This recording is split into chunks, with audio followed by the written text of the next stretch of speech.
Bismillahirrahmanirrahim. Assalamualaikum warahmatullahi taala wabarakatuh.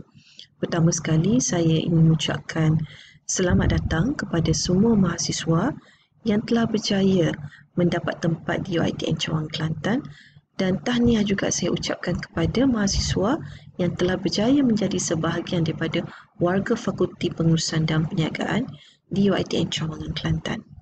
Pada hari ini saya akan menyampaikan sedikit taklimat berkenaan dengan Fakulti Pengurusan dan Perniagaan. Sebelum itu, izinkan saya memperkenalkan dulu, saya adalah Dr. Wan Marhaini Wan Umar, merupakan Ketua Pusat Pengajian di Fakulti Pengurusan dan Perniagaan di UiTM Cawangan Kelantan. Untuk makluman semua, Fakulti Pengurusan dan Perniagaan adalah merupakan fakulti yang terbesar di UiTM Cawangan Kelantan, di mana kita mempunyai pelajar yang melebihi daripada 2,000 orang secara keseluruhan, iaitu merangkumi pelajar ataupun mahasiswa daripada program-program diploma dan juga program-program ijazah sarjana muda. Baiklah, seterusnya saya akan memperkenalkan dan memaklumkan semua mahasiswa antara program akademik yang ditawarkan di Fakulti Pengurusan dan Perniagaan di UiTM Cawangan Kelantan. Okey, di bawah Fakulti Pengurusan dan Perniagaan ataupun kita kenali sebagai FPP, kita mempunyai program-program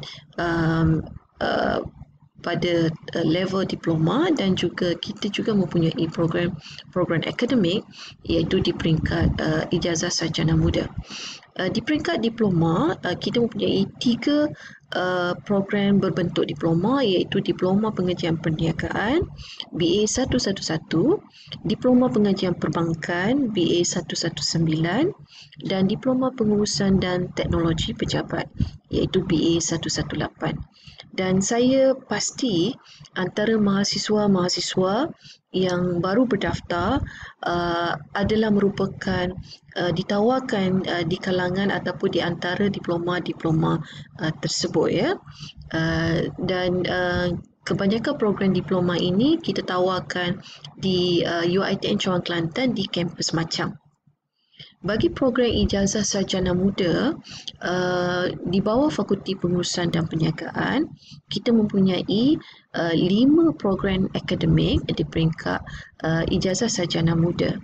Itu yang pertama adalah Ijazah Sarjana Muda Pentadbiran Perniagaan Kepujian Pemasaran iaitu BA 240, and then kita mempunyai Sarjana Muda Pentadbiran Perniagaan Kepujian Keuangan iaitu BA 242, dan kita juga mempunyai Ijazah Sarjana Muda di dalam Ekonomi Perniagaan, iaitu BA 250.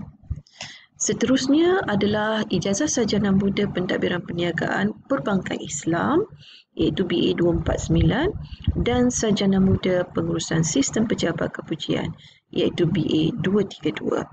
Dan untuk makluman semua juga, bagi program Ijazah Sarjana Muda BA 240, 249, 250 dan juga 242, program ijazah ini adalah akan bermula pada Part 1-nya di kampus Macang, ya.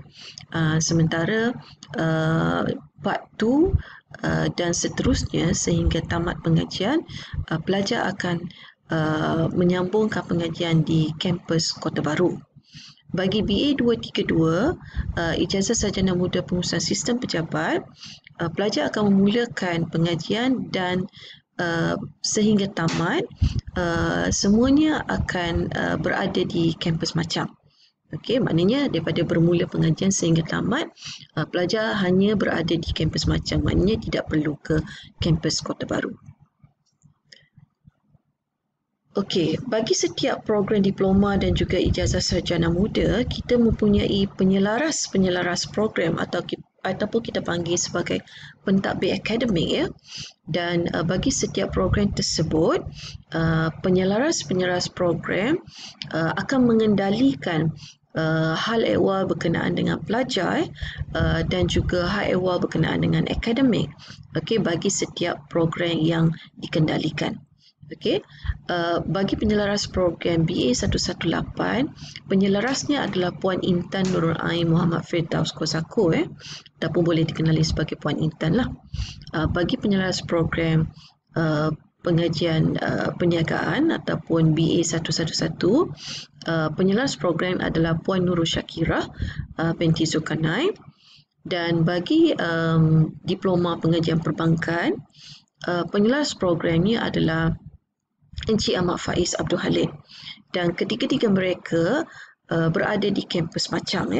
Jadi disebabkan pengajian di peringkat diploma semua ditawarkan di kampus Machang, jadi mahasiswa semua yang telah ditawarkan kepada ataupun dalam diploma-diploma yang berkaitan, sekiranya anda semua mempunyai isu-isu ataupun masalah yang berkaitan dengan akademik, so you guys semua boleh berhubung dengan penyelaras-penyelaras yang tertera di skrin ini ya.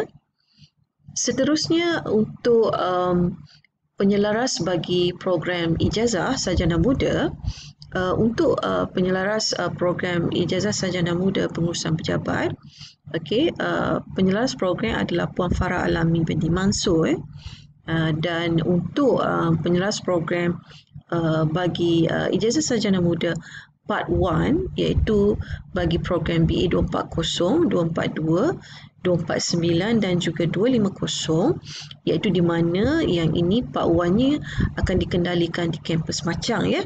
Jadi penyelaras program bagi program Part 1 ini adalah Puan Wan Masniza. So sekiranya mahasiswa semua mempunyai permasalahan dari segi akademik berkenaan dengan program, maka anda boleh merujuk kepada penyelaras-penyelaras yang tertera di skrin ya. Bagi penyelaras program untuk ijazah sarjana muda yang ditawarkan di kampus Kota Baru, di mana saya ada maklumkan tadi, iaitu untuk di kampus Kota Baru, untuk program BA 240, 250, 249 dan juga 242, bagi semester 2 ke atas ataupun sehingga tamat, ini adalah antara penyelaras-penyelaras program bagi setiap program yang dinyatakan. Kita ada Puan Yusrina untuk 240, Puan Syazwani untuk 250, Encik Ahmad Bukhari untuk 249 dan juga Encik Wan Yusrul Riza bagi 242. Maka anda boleh merujuklah kepada mereka sekiranya ada permasalahan dari segi akademik. Okey.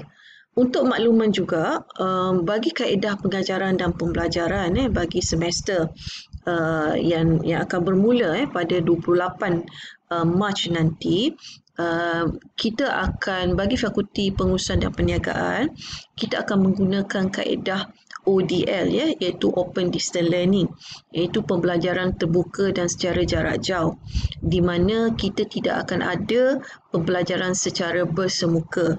Kita akan membuat pembelajaran secara online ataupun kita panggil dia sebagai ODL. Walaupun anda berada di rumah dan mungkin ada sebahagian daripada anda yang berada di kampus, so pembelajaran, pengajaran dan pembelajaran tetap akan diadakan secara ODL, itu secara online. Okey, so ini telah ditetapkan disebabkan oleh suasana ataupun isu pandemik COVID-19, maka fakulti di Shah Alam telah tetapkan PDP kita adalah secara ODL. Bagi perkara-perkara yang penting yang perlu diketahui dan juga yang perlu diambil maklum oleh mahasiswa UiTM setelah anda berdaftar sebagai mahasiswa, yang pertama yang saya ingin ingatkan ialah mahasiswa semua perlu mematuhi peraturan akademik yang telah ditetapkan oleh pihak universiti, iaitu di mana anda perlu go through buku peraturan akademik di mana berkaitan dengan macam mana anda nak cuti khas, macam mana anda untuk mengelakkan daripada anda diberi status yang tidak sepatutnya lah. Maksud saya, kalau katakan anda tidak hadir ke peperiksaan tanpa sebab, maka akan diberi status-status yang tertentu. Begitu juga sekiranya di waktu kuliah anda tidak hadir ke kuliah tanpa sebab pun anda akan diberi certain status ya. Jadi ini saya rasa mahasiswa perlu alert lah dengan peraturan-peraturan akademik tersebut. Yang kedua adalah anda perlu kenali penyelaras program anda ya. Siapa penyelaras program anda tadi. And then anda juga perlu kenali penasihat akademik anda ya. Dan ini penting sebab dia penasihat akademik adalah orang yang akan selalu berhubung rapat dengan anda untuk membincangkan sama ada tentang akademik maupun non-akademik ya. Jadi mereka adalah merupakan orang yang pertama yang anda akan rujuk sekiranya anda memerlukan khidmat nasihat dari segi pembelajaran, dari segi pengambilan subjek yang sesuai dan sebagainya. Saya juga ingin sarankan gunalah saluran yang betul jikalau berhadapan dengan masalah akademik maupun masalah bukan akademik. Kita ada hal ehwal HEA itu hal ehwal akademik, kita ada HEP hal ehwal pelajar, jabatan HEP, jabatan HEA, kita ada library, kita ada bahagian college dan kita ada banyak bahagian yang pelajar perlu tahu untuk merujuk kepada sesuatu permasalahan. Okey, jadi ini adalah merupakan saya rasa sudah dimaklumkan semasa minggu MDS bersama dengan pelajar dan segala maklumat telah disampaikan. So saya harap semua mahasiswa dapat ambil maklum berkenaan dengan perkara-perkara tersebut ya. Dan seharusnya anda perlu menjalankan tanggungjawab sebagai seorang mahasiswa lah. Di mana tanggungjawab anda ialah anda perlu komit dengan kuliah, setiap kali waktu kuliah mengikut jadual yang telah ditetapkan, anda perlu hadir. Anda perlu melaksanakan tugasan yang telah diberi oleh pensyarah, melibatkan diri dalam aktiviti-aktiviti yang ditetapkan oleh pihak universiti. So ini adalah tanggungjawab kita lah sebagai seorang mahasiswa. Dan selain daripada itu, anda juga harus mematuhi peraturan yang disediakan oleh pihak universiti. Selain daripada peraturan akademik, peraturan lain juga harus dipatuhi untuk mengelakkan daripada berlaku sebarang masalah dari segi disiplin. Dari segi pengurusan masa, saya rasa sebagai seorang mahasiswa, bila you dah masuk ke universiti, you kena pandai macam mana nak manage masa lah. Di antara waktu belajar dan juga waktu melibatkan diri dalam aktiviti-aktiviti yang lain di peringkat universiti maupun di peringkat kebangsaan ataupun di peringkat antarabangsa. Perbetulkan niat dan konsistenlah dalam pembelajaran ya, sebab kita masuk niat kita untuk belajar. Jadi seharusnya kita kena melaksanakan dengan baiklah. Nawaitu kita kena betul sebab ini adalah merupakan matlamat kita bila kita menjejakkan kaki ke universiti. Dan saya juga menggalakkan mahasiswa untuk melibatkan diri dalam aktiviti-aktiviti universiti, sama ada dalam persatuan, dalam kelab yang ada di universiti ya. Fahami juga konsep EDU ataupun Education 5.0 at UiTM. Maksud saya di sini ialah selain daripada menjadi seorang mahasiswa yang sukses dalam akademik, seharusnya juga kita perlu menjadi seorang mahasiswa yang mempunyai attitude dan juga dapat menghasilkan nilai-nilai murni yang dapat menghasilkan soft skill yang bagus. So ini adalah merupakan mahasiswa yang diperlukan oleh universiti. So saya rasa itu aja, dan sekali lagi saya ingin mengucapkan tahniah kepada para mahasiswa semua, dan saya harap anda dapat melaksanakan tanggungjawab semua dan enjoy your journey at your ITM, dan manage properly pembelajaran anda. Sekiranya ada apa-apa masalah, anda boleh rujuk dengan penasihat akademik dan juga kepada penyelaras program masing-masing. So dengan itu saya sudahi dengan wabillahi taufiq wa hidayah. Assalamualaikum warahmatullahi taala wabarakatuh. Terima kasih.